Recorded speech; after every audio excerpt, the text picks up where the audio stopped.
So what's up, guys? One Piece episode 757 has been delayed. Now I'm guessing it's been delayed because the the arc that we're in now is kind of small, and I'm guessing they don't want the anime to catch up with the manga. Is what I'm guessing is the main reason. Again, Zoe is very very small, and else would have been over in the Whole Cake Island arc like. Just like that.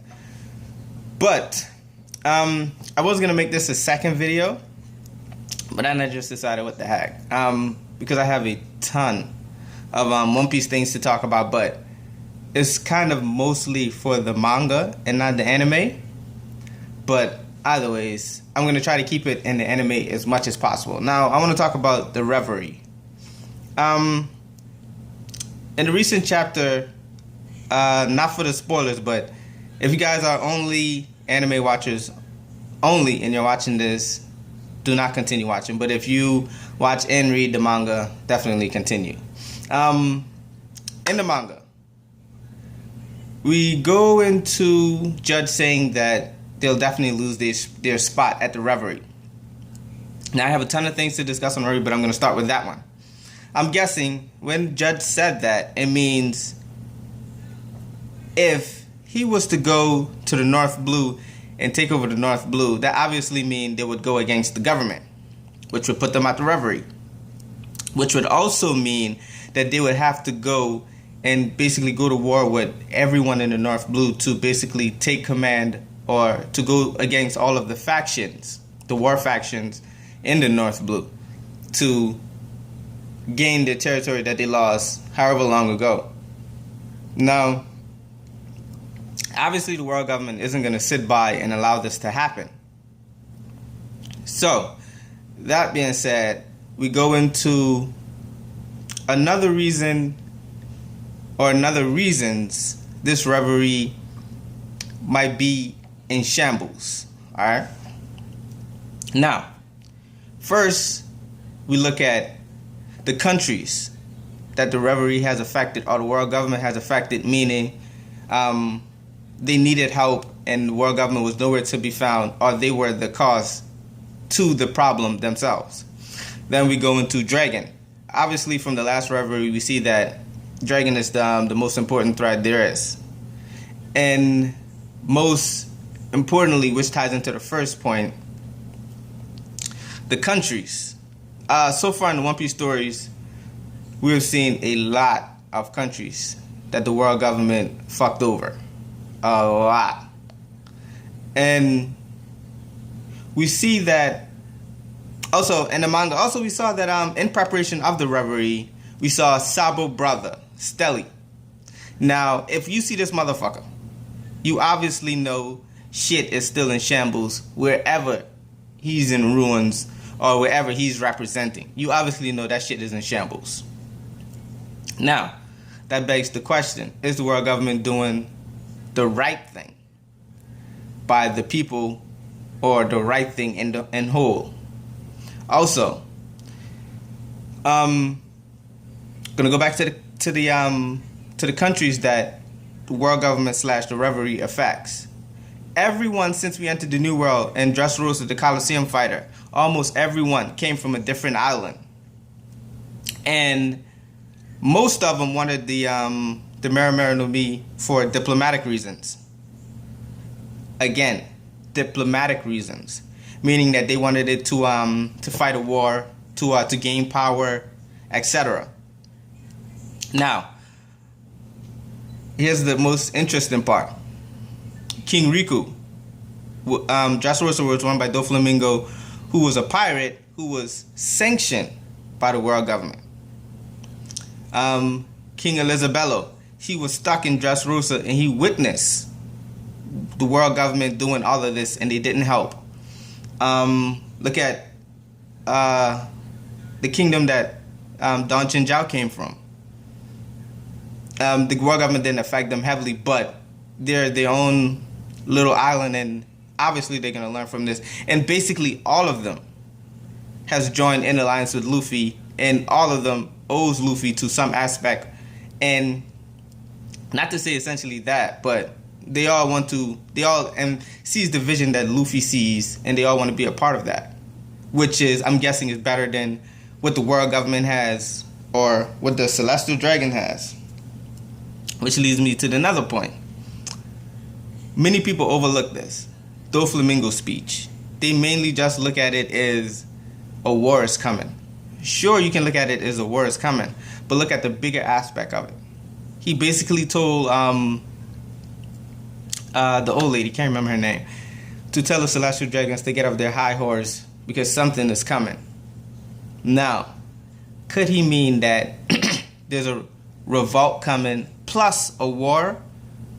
Or if you basically look at it, the Reverie was near there, and Doflamingo was tied to the underground, and he was the king of Dressrosa. Does he know something that does he know something about the other countries that are aligned with the world government that are coming up in the Reverie that we don't know?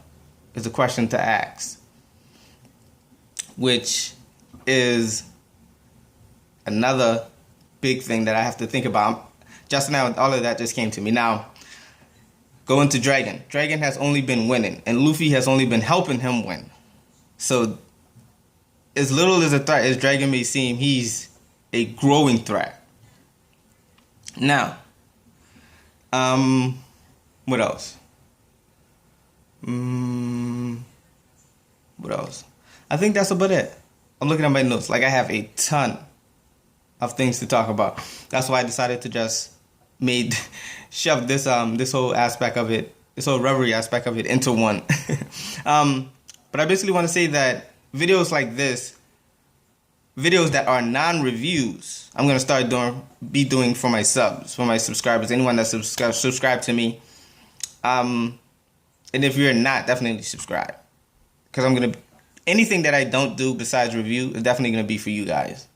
And I take the time out to jot down notes, rewatch for me and you guys to see if I can get a better understanding or to explain something that you don't understand, because One Piece is a huge world. Now, again, the Reverie is coming up. Shit's gonna change. Most likely for the worse, not for the better. Vivi, Luffy helped Vivi, and Crocodile was there just destroying shit. And the king definitely said, Vivi's dead. Nefertari Cobra said that he has a question that he wants to ask them. And countries like these with power, if you lose them, it might not seem like a big threat, but if you lose a lot of them, it's gonna come back to bite you in the ass. Because look at all of the fighters in the Colosseum basically came from their own territory.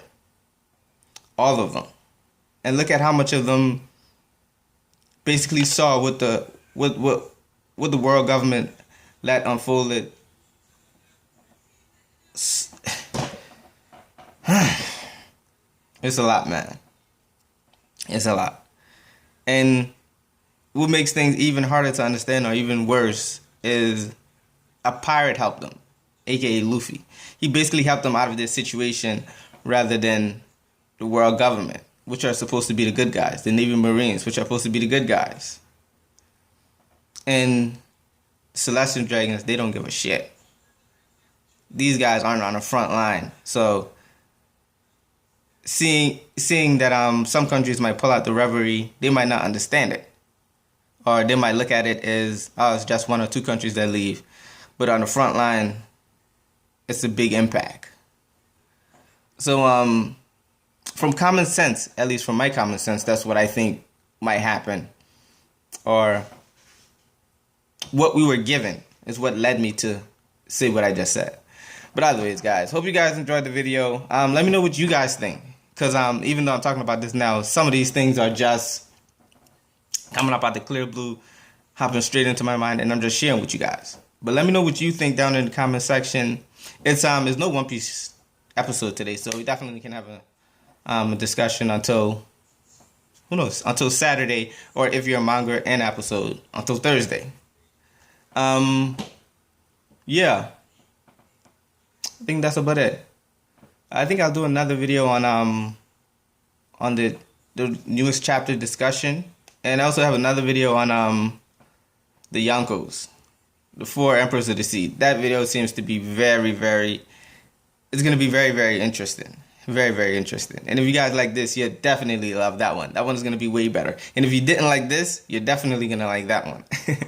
But thanks for watching. Definitely subscribe if you guys enjoyed. And like if you did, dislike if you didn't, and let me know why down in the comment section. Other than that, thanks for watching. I'm going to go oil my hair, retwist, etc.